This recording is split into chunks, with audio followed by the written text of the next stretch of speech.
And I want to thank everyone for joining us this what is on a beautiful August morning, and thank you for all that you do on campus. Let me give another thanks, and that's to the many, many, many staff and faculty who've been working since the spring, first to have a successful summer term, and then to do the planning necessary to successfully execute the fall semester. The range of issues that the instructional continuity teams have grappled with are really mind-boggling. There's no playbook for what we're going through right now, and their kind of tireless work over a very long period of time has prepared us as well as I think we possibly can be prepared for the fall. So we remain a wonderful, internationally recognized university. Enrollments, incoming students want to come here. We will match our enrollment targets or come very close to our enrollment targets for the fall. So we're going to have a robust freshman class and many in kind of historically consistent number of sophomore, junior, seniors, and other continuing students are going to be on campus. And so our students and their families are very excited about pursuing their education at Wisconsin. As the chancellor mentioned, roughly 45% of our courses are going to be in person or have a hybrid format. So slightly more than half will be fully remote. Now, if you do that by credit hours, of course, a greater share of our classes will be remote.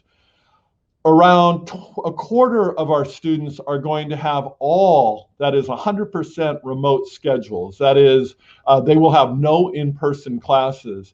We set a goal as we were planning the fall that any student who's on campus who wishes to have at least one in-person experience should be able to do so. And that leads to us fairly closely monitoring the composition of remote versus in-person classes. I think at the end of the day, we're going to fall a little bit short of that aspiration, but I know our instructors, our TAs, our departments, our schools and colleges are doing all they can to provide as good an experience as possible for the students that we're serving. Now, as I work on instructional continuity and other issues around campus, I frequently get asked a set of questions, and I want to briefly highlight three of them that I'm most commonly asked. The first one is simply, what are classrooms going to look like, and what steps are you taking to mitigate risks in those classrooms? Well, first, all of the seating in the classrooms for our students are going to be at least 6 feet apart.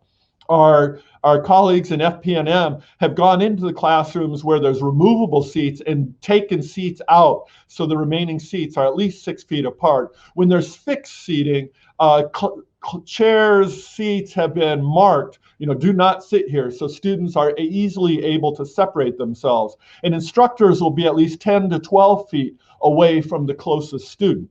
We've also, with our colleagues in FP&M, have sharply revised cleaning protocols. So there's going to be more cleaning done of surfaces and other aspects. And then the HVAC will be tuned when possible to increase airflow into the classrooms.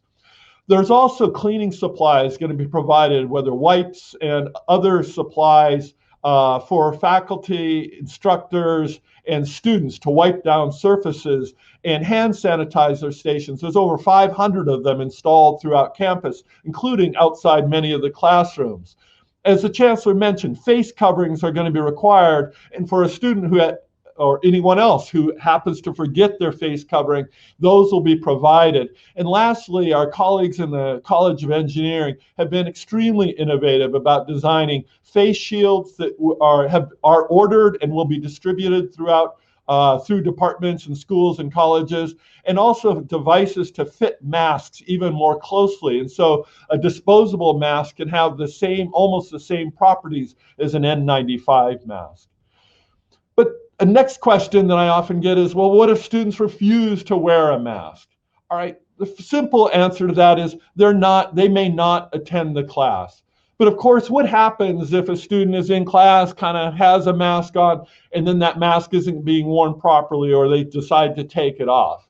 Well, first, they should be asked by the instructor to leave the class. If they don't comply with this, they should be referred to the Office of Student Conduct and Community Standards, and a process will quickly happen where students will be asked to not return to the class until they comply.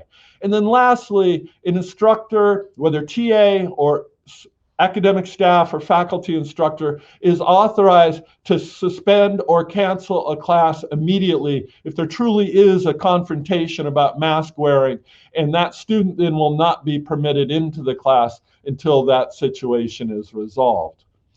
All right, well, what the third question and last question before I turn this over is, what happens if a student or instructor gets ill? Well, first, the privacy concerns are complicated given HIPAA and other regulations. But one of the misconceptions that I stumble on a lot is that the entire class does not need to be quarantined. As the chancellor mentioned, that we are requiring students to have masks. We're ensuring that there's physical distancing in the classrooms.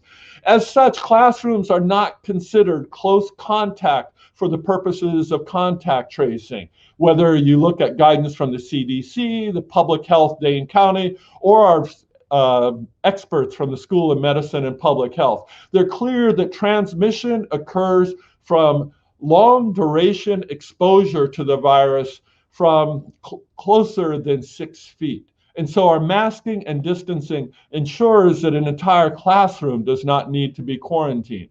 Well, what happens if an instructor tests positive? Well, we'll handle that in a manner similar to other situations involving instructor illness. Departments will be asked to find coverage of colleagues or other qualified instructors. TAs will be notified of these changes through normal departmental procedures. Well, what happens if a student tests positive or must be quarantined because of close contact with another person who tests positive? We obviously want to facilitate academic progress and success. So we're asking instructors to share plans with students so that they can continue to make progress with their studies, just as we would do for a student who gets mononucleosis or flu in the previous years. Details of these instructions and flexibilities, as well as students' individual situation, will of course vary from course to course, but we have some guidance in our suggested syllabus language about what to expect, and we're asking departments and instructors and schools and colleges to do everything they can to support students' progress. We'll also, of course, ask students to reach out to their instructors as soon as possible if they become ill in quarantine and are unable to continue their coursework as planned, in order to make alternative plans for how to proceed with their course. And I refer everyone to the instructional continuity page of the Smart Restart website that has a wealth of additional information.